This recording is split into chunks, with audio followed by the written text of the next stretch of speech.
Hello friends, स्वागत है आपका अपने यूट्यूब चैनल आजाद जी के क्लासेस में। तो फ्रेंड्स, अगर आप भी बिहार होमगार्ड की तैयारी कर रहे हैं फ्रेंड्स, तो इस वीडियो को लास्ट तक देखिएगा। जी हाँ फ्रेंड्स, क्योंकि इस वीडियो में जीके के टॉप 50 क्वेश्चन को लिया गया है जो आपके एग्जाम के लिए मोस्ट इंपॉर्टेंट है। ठीक है, तो चलिए ज़्यादा देर ना करते हुए फ्रेंड्स हम लोग इस वीडियो को स्टार्ट करते हैं। फ्रेंड्स, अगर वीडियो आपको पसंद आए तो हमारे चैनल को सब्सक्राइब और इस वीडियो को लाइक जरूर कर दीजिएगा। ठीक है, तो फ्रेंड्स पहला क्वेश्चन है कि निम्न में से कौन सा दिवस ऐसा है जो हर वर्ष किसी निश्चित तिथि पर नहीं मनाया जाता। बताइए, कौन सा दिवस ऐसा है जो हर वर्ष किसी निश्चित तिथि पर नहीं मनाया जाता है। ए पर्यावरण दिवस, बी विश्व पर्यावरण दिवस, सी अंतर्राष्ट्रीय महिला दिवस, डी अंतर्राष्ट्रीय मित्रता दिवस। बताइए, कौन सा ऐसा दिवस है जो हर वर्ष किसी निश्चित तिथि पर नहीं मनाया जाता है। तो फ्रेंड्स सही आंसर हो जाएगा ए। ठीक है, विश्व पर्यावरण दिवस। अगले प्रश्न की ओर चलते हैं हम लोग।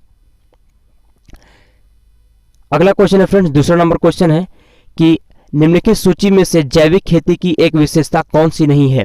जैविक खेती की एक विशेषता कौन सी नहीं है। क्या होगा सही आंसर। ए है रासायनिक उर्वरकों और कीटनाशकों का अनुप्रयोग, बी सूक्ष्म जीवों को बनाए रखकर भविष्य में प्रयोग के लिए मृदा को पोषित किया जाता है, सी संश्लिष्ट उर्वरकों का प्रयोग, डी बहुत कम ऊर्जा का उपभोग। कौन सा जैविक खेती की एक विशेषता नहीं है। बताइए। तो फ्रेंड्स दूसरा का सही आंसर हो जाएगा सी संश्लेषित उर्वरकों का प्रयोग। अगले प्रश्न की ओर बढ़ते हैं हम लोग। तीसरा नंबर क्वेश्चन है फ्रेंड्स कि भारत सरकार की कौन सी योजना भारतीय शहरों को गंदी बस्तियों से मुक्त बनाती है। बताइए, कौन सी योजना भारतीय शहरों को गंदी बस्तियों से मुक्त बनाती है।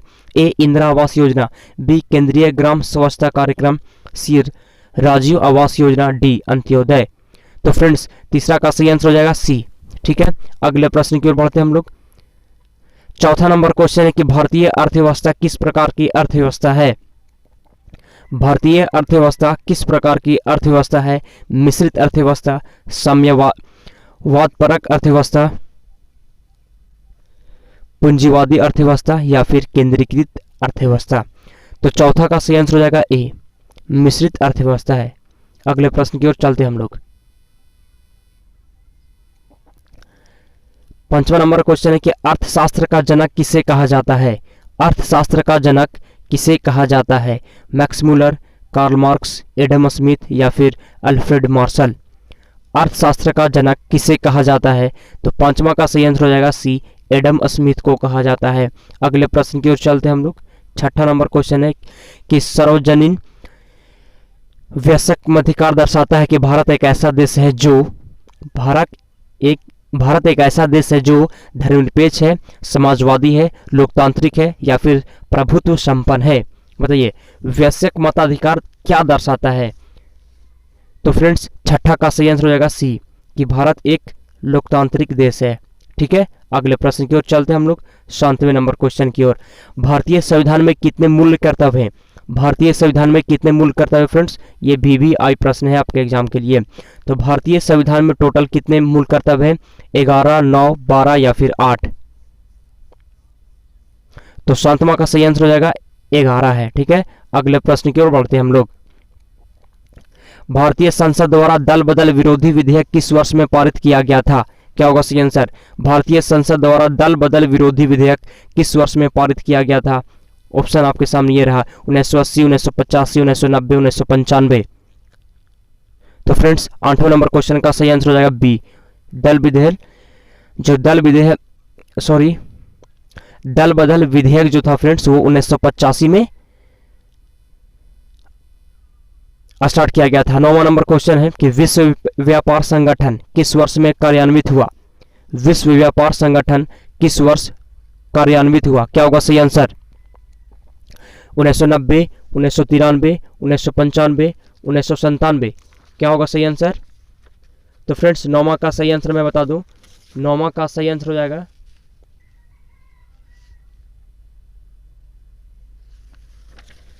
फ्रेंड्स 9वां का सही आंसर हो जाएगा सी। ठीक है, 1995 में। अगले प्रश्न की ओर बढ़ते हैं हम लोग। संविधान का कौन सा अनुच्छेद राज्य को ग्राम पंचायत स्थापित करने का आदेश देता है। बताइए, संविधान का कौन सा अनुच्छेद राज्य को ग्राम पंचायत स्थापित करने का आदेश देता है। अनुच्छेद 32, अनुच्छेद 40, अनुच्छेद 44, अनुच्छेद 57। तो फ्रेंड्स 10वां का सही आंसर हो जाएगा बी, अनुच्छेद 40। अगले प्रश्न की ओर चलते हैं हम लोग। बुद्ध शब्द का क्या अर्थ है? बुद्ध शब्द का क्या अर्थ है? एक विजेता, एक विमोचक, एक प्रबुद्ध व्यक्ति, एक पर्यटक। बुद्ध शब्द का क्या अर्थ है? फ्रेंड्स 11वां का सही आंसर हो जाएगा सी, एक प्रबुद्ध व्यक्ति बुद्ध शब्द का अर्थ होता है। 12वें नंबर क्वेश्चन की ओर चलते हैं हम लोग। वर्ष 1917 किसके लिए जाना जाता है? वर्ष 1917 किसके लिए जाना जाता है? ट्रैफेगलर का युद्ध, वाटरलू का युद्ध, प्रथम विश्व युद्ध की समाप्ति या फिर रूसी क्रांति। वर्ष 1917 किस लिए जाना जाता है? तो फ्रेंड्स 12 नंबर क्वेश्चन का सही आंसर हो जाएगा डी, रूसी क्रांति के लिए जाना जाता है। अगले प्रश्न की ओर बढ़ते हैं हम लोग। 13 नंबर क्वेश्चन है, कांचीपुरम में प्रसिद्ध वैंकुट पेरुमल मंदिर किसने बनवाया था? कांचीपुरम में प्रसिद्ध वैंकुट पेरुमल मंदिर किसने बनाया था? नरसिम्हा वर्मन द्वितीय, परमेश्वर वर्मन द्वितीय, नंदी वर्मन द्वितीय या फिर अपराजिता वर्मन। तो फ्रेंड्स 13 का सही आंसर हो जाएगा सी, नंदी वर्मन द्वितीय। अगले प्रश्न की ओर चलते हैं हम लोग। यूएनओ की स्थापना किस वर्ष हुई? यूएनओ की स्थापना किस वर्ष में हुई? 1945, 1946, 1950, 1953। यूएनओ की स्थापना किस वर्ष में हुई? तो फ्रेंड्स 14 का सही आंसर हो जाएगा ए हुआ था, ठीक है, 1945। अगले प्रश्न की ओर चलते हैं हम लोग। अगला है कि भारत पर सबसे पहले आक्रमण करने वाले कौन थे? भारत पर सबसे पहले आक्रमण करने वाले कौन थे? आर्य, यूनानी, फारसी या फिर अरबी। क्या होगा सही आंसर? फ्रेंड्स अगर वीडियो आपको पसंद आ रहा हो, अगर क्वेश्चन आपको पसंद आ रहा हो तो फ्रेंड्स हमारे चैनल को सब्सक्राइब, लाइक जरूर कर दीजिएगा। जी फ्रेंड्स, आपको कमेंट बॉक्स में भी बताना है कि आपने कितने प्रश्न का सही जवाब दिया है, ठीक है। इससे हमको पता चल पाएगा कि आपको और प्रश्न की जरूरत है, ठीक है। तो 15 का क्या होगा सही आंसर? भारत पर सबसे पहले आक्रमण करने वाले कौन थे? तो 12 का फ्रेंड्स सही आंसर हो जाएगा डी, अरबी। अगले प्रश्न की ओर चलते हैं हम लोग। नियामगिरी पहाड़ी किस राज्य के कालाहांडी जिले में स्थित है? नियामगिरी पहाड़ी किस राज्य के कालाहांडी जिले में स्थित है? उड़ीसा, पश्चिम बंगाल, पंजाब, केरल। क्या होगा सही आंसर? तो फ्रेंड्स 16 का सही आंसर हो जाएगा ए, उड़ीसा। अगले प्रश्न की ओर चलते हैं हम लोग। चक्रवात कब होता है? बताइए, चक्रवात कब होता है? जब चारों ओर निम्न दाब हो, जब केंद्र में उच्च दाब और चारों ओर निम्न दाब होता है, या फिर सी में है कि जब केंद्र में निम्न दाब और चारों ओर उच्च दाब होता है। डी है जब केंद्र में दाब और चारों ओर का दाब बराबर होता है। चक्रवात कब होता है? तो फ्रेंड्स 17 का सही आंसर हो जाएगा सी, 17 का सही आंसर हो जाएगा सी, ठीक है। अगले प्रश्न की ओर चलते हैं हम लोग। जायरे का पुराना नाम क्या था? जायरे का पुराना नाम क्या था? Benin, Liberia, Congo, Sierra Leone. Zaire का पुराना नाम क्या था? तो फ्रेंड्स 18 नंबर क्वेश्चन का सही आंसर हो जाएगा सी, कांगो। अगले प्रश्न की ओर चलते हैं हम लोग। अगला है फ्रेंड्स 19वां नंबर क्वेश्चन है कि भारत में अलवन जल की सबसे बड़ी झील कौन सी है? भारत में अलवन जल की सबसे बड़ी झील कौन सी है? डल झील, भीमताल झील, बुल्लर झील, नैनीताल झील। 19वां नंबर क्वेश्चन का सही आंसर बताइए। तो फ्रेंड्स 19वां नंबर क्वेश्चन का सही आंसर हो जाएगा सी, बुल्लर झील। अगले प्रश्न की ओर बढ़ते हैं हम लोग। विश्व की सबसे लंबी नदी कौन सी है? विश्व की सबसे लंबी नदी गंगा, नील, ब्रह्मपुत्र, अमेजन। विश्व की सबसे लंबी नदी कौन सी है? तो फ्रेंड्स 20वां नंबर क्वेश्चन का सही आंसर हो जाएगा नील नदी सबसे लंबी है। अगले प्रश्न की ओर चलते हैं हम लोग। अगला है 21वां नंबर, Narendra Modi a political biography.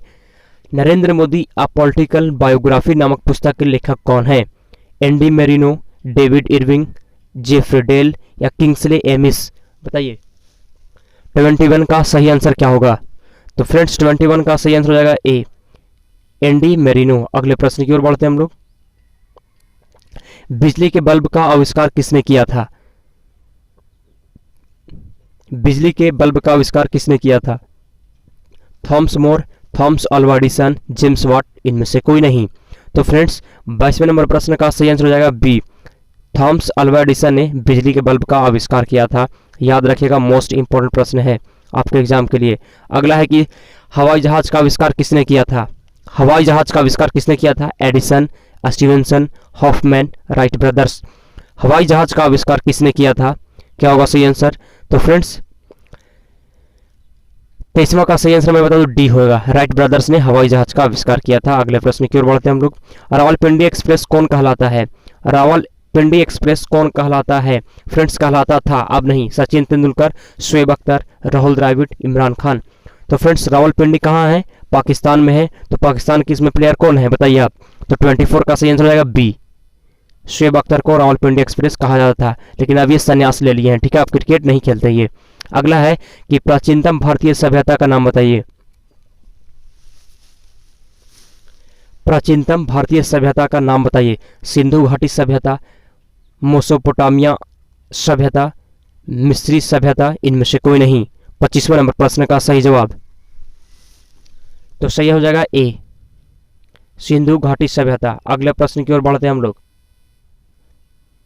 अगला है कि आ सुटेबल बॉय पुस्तक के लेखक कौन है? आ सुटेबल बॉय पुस्तक के लेखक कौन है? विक्रम सेठ, अरुंधति राय, खुशवंत सिंह, इनमें से कोई नहीं। आ सुटेबल बॉय पुस्तक के लेखक कौन है? फ्रेंड्स अगर वीडियो पसंद आ रहा हो तो हमारे चैनल को सब्सक्राइब जरूर कर दीजिएगा और इसको शेयर और लाइक जरूर कर देना फ्रेंड्स, क्योंकि आपको लाइक करने से कोई पैसा नहीं लगता है। ठीक है, तो 26 का मैं आंसर बता दूं, ए हो जाएगा विक्रम सेठ। अगले प्रश्न की ओर बढ़े हम लोग। 27वां नंबर प्रश्न है फ्रेंड्स कि प्रथम राजीव गांधी राष्ट्रीय सद्भावना पुरस्कार किसको प्राप्त हुआ था? प्रथम राजीव गांधी राष्ट्रीय सद्भावना पुरस्कार किसको प्राप्त हुआ था? JRD Tata, mother Teresa, Morarji Desai, इनमें से कोई नहीं। बताइए। तो फ्रेंड्स 27 का सही आंसर हो जाएगा बी, मदर टेरेसा। अगले प्रश्न की ओर बढ़ते हैं हम लोग। अंतर्राष्ट्रीय साहित्य दिवस प्रतिवर्ष निम्नलिखित में से किस दिन मनाया जाता है? अंतर्राष्ट्रीय साहित्य दिवस प्रतिवर्ष निम्नलिखित में से किस दिन मनाया जाता है? 8 सितंबर, 18 मार्च, 28 मार्च, 18 सितंबर। तो 28 का सही आंसर हो जाएगा ए, 8 सितंबर को। अगले प्रश्न की ओर चलते हैं हम लोग। निम्नलिखित में से किस मुगल शासक को निर्माताओं का राजकुमार कहा गया है? किस मुगल शासक को निर्माताओं को राजकुमार कहा गया है? अकबर, जहांगीर, शाहजहां या फिर बाबर। तो 29 का सही आंसर हो जाएगा, 29 का सही आंसर हो जाएगा सी, शाहजहां। ठीक है, अगले प्रश्न की ओर बढ़ते हैं हम लोग।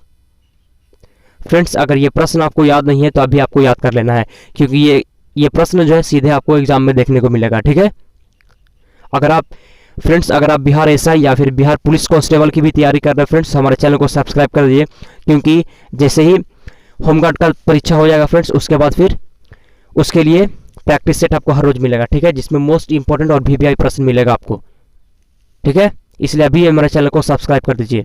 अगला है 30वां नंबर क्वेश्चन कि उस अमेरिकी फिल्म कार्टूनिस्ट का नाम बताइए जिसने मिक्की माउस और डोनाल्ड डक की रचना की। उस अमेरिकी फिल्म कार्टूनिस्ट का नाम बताइए जिसने मिक्की माउस और डोनाल्ड डक की रचना की। Warner Brothers, Walt Disney, Steven Spielberg, Hanna Barbera. क्या होगा सही आंसर? तो फ्रेंड्स 30वां का सही आंसर रहेगा बी, वाल्ट डिज्नी। अगले प्रश्न की ओर बढ़ते हैं हम लोग। ग्राम राज्य के माध्यम से राम राज्य के बारे में किसने कहा था? ग्राम राज्य के माध्यम से राम राज्य के बारे में किसने कहा था?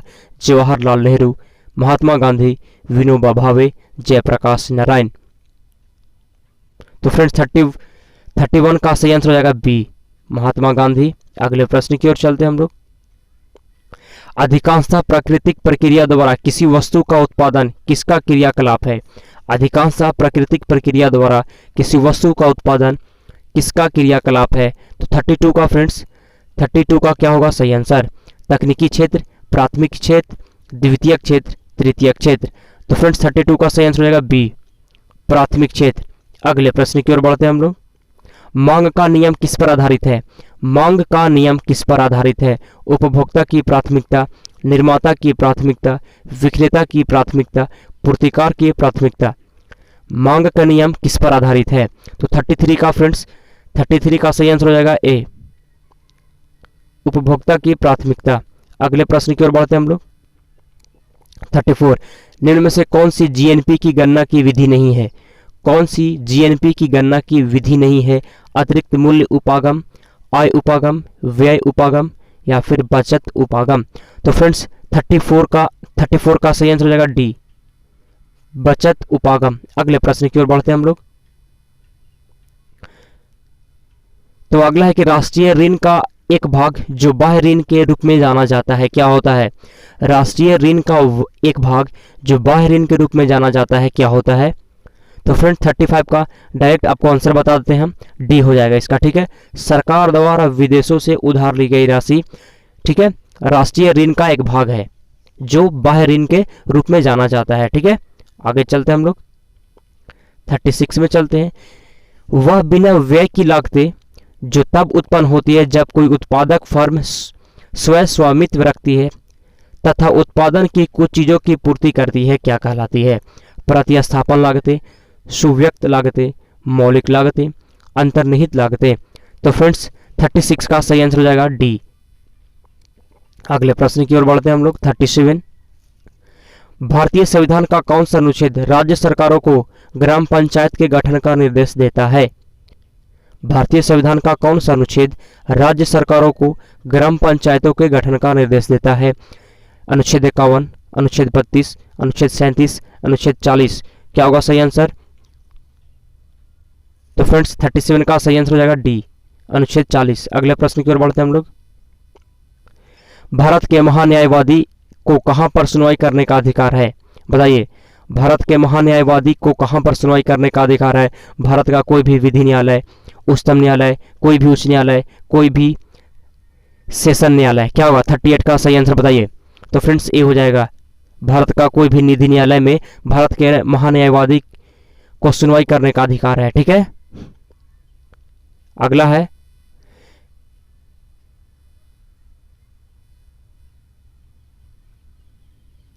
कि प्राचीन चोल साम्राज्य की राजधानी कहां पर थी? प्राचीन चोल साम्राज्य की राजधानी कहां पर थी? मदुराई, उदयपुर, कावेरी पुमपट्टिनम या फिर तंजावुर। प्राचीन चोल साम्राज्य की राजधानी कहां पर थी? तो फ्रेंड्स 39 का सही आंसर हो जाएगा बी, उदयपुर में थी। अगले प्रश्न की ओर बढ़ते हैं हम लोग। नीचे दिए गए दिल्ली के सुल्तानों के वंशों को कालानुक्रम में व्यवस्थित कीजिए। बताइए, खिलजी, तुगलक, सैयद और गुलाम, इसमें आपको व्यवस्थित करना है। ठीक है, कालानुक्रम। तो फ्रेंड्स 40 का सही आंसर हो जाएगा ए, 4 1 2 3। सबसे पहले गुलाम, उसके बाद खिलजी, उसके बाद तुगलक, उसके बाद फिर सैयद। ठीक है, अगले प्रश्न की ओर बढ़ते हैं हम लोग। 41 का हो जाएगा कि संविधान के अंतर्गत भारतीय लोकतंत्र के आदर्शों को हम कहाँ देख सकते हैं? संविधान के अंतर्गत भारतीय लोकतंत्र के आदर्शों को हम कहाँ देख सकते हैं? भाग 1 प्रस्तावना, भाग 3 या फिर भाग 4 में कहाँ? संविधान के अंतर्गत भारतीय लोकतंत्र के आदर्शों को हम कहाँ देख सकते हैं? तो फ्रेंड्स 41 का सही आंसर हो जाएगा बी, प्रस्तावना में। अगले प्रश्न की ओर बढ़ते हैं हम लोग। भारत के नियंत्रक तथा महालेखा परीक्षक की नियुक्ति कौन करता है? भारत के नियंत्रक तथा महालेखा परीक्षक की नियुक्ति कौन करता है? लोकसभा, प्रधानमंत्री, राष्ट्रपति, वित्त मंत्री। तो 42 का सही आंसर हो जाएगा सी, राष्ट्रपति करता है। ठीक है, अगले प्रश्न की ओर बढ़ते हैं हम लोग। दक्षिण अमेरिका के शीतोष्ण घास स्थलों को क्या कहते हैं? दक्षिण अमेरिका के शीतोष्ण घास स्थलों को क्या कहते हैं? Savanna, pampas, prairies, veld. तो 43 का सही आंसर हो जाएगा बी, पंपास कहते हैं। अगले प्रश्न की ओर चलते हैं हम लोग। भारत में डच का सबसे प्रारंभिक उपनिवेश कहाँ था? भारत में डच का सबसे प्रारंभिक उपनिवेश कहाँ था? अहमदाबाद, मसूलीपट्टनम, पुलिकट, सूरत। भारत में डच का सबसे प्रारंभिक उपनिवेश कहाँ था? तो 44 का सही आंसर हो जाएगा बी, मसूलीपट्टनम। अगले प्रश्न की ओर चलते हैं हम लोग। ब्रिटिश शासन के दौरान तत्कालीन मद्रास प्रेसिडेंसी में रैयतवारी प्रणाली की शुरुआत करने वाला कौन था? बताइए, रैयतवारी प्रणाली की शुरुआत करने वाला कौन था? तो 45 का फ्रेंड्स सबसे पहले ऑप्शन आपको बताते हैं, John Lawrence, McCartney, Elphinstone, Thomas Munro. तो 45 का सही आंसर हो जाएगा डी, थॉमस मुनरो। अगले प्रश्न की ओर बढ़ते हैं हम लोग। अगला है कि निम्न में से कौन सा व्यक्ति इटली के एकीकरण से संबंधित नहीं था? कौन सा व्यक्ति इटली के एकीकरण से संबंधित नहीं था? मेजनी, कावूर, गैरिबाल्डी या फिर मुसोलिनी। तो 46 का फ्रेंड सही आंसर रहेगा डी, मुसोलिनी। अगले प्रश्न की ओर बढ़ते हैं हम लोग। बृहत्तर ग्रेटर हिमालय का दूसरा नाम क्या है, बताइए। शिवालिक, हिमाद्री, सह्याद्री या फिर असम हिमालय। तो फ्रेंड्स 47 का सही आंसर हो जाएगा हिमाद्री। अगले प्रश्न की ओर चलते हैं हम लोग।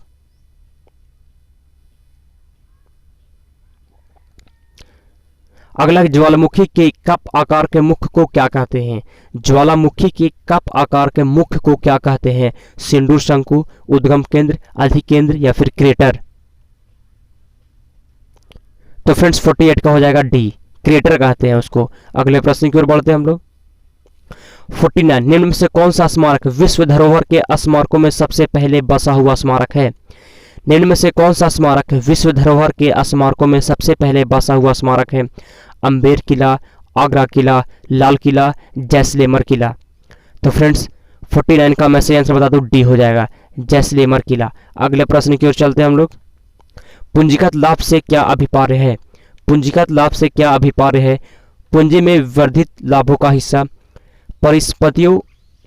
परिसंपत्तियों के मुद्रा मूल्य में वृद्धि, किसी व्यापार में निवेशित पूंजी में परिवर्तन, इनमें से कोई नहीं। तो फ्रेंड्स 50वां नंबर प्रश्न का मैं सही आंसर बता दूं बी हो जाएगा। ठीक है फ्रेंड्स, अगर ये वीडियो आपको पसंद आया है तो हमारे चैनल को सब्सक्राइब और इस वीडियो को लाइक जरूर कर दीजिएगा। तो चलिए इस वीडियो को हम लोग समाप्त करते हैं। Thanks for watching.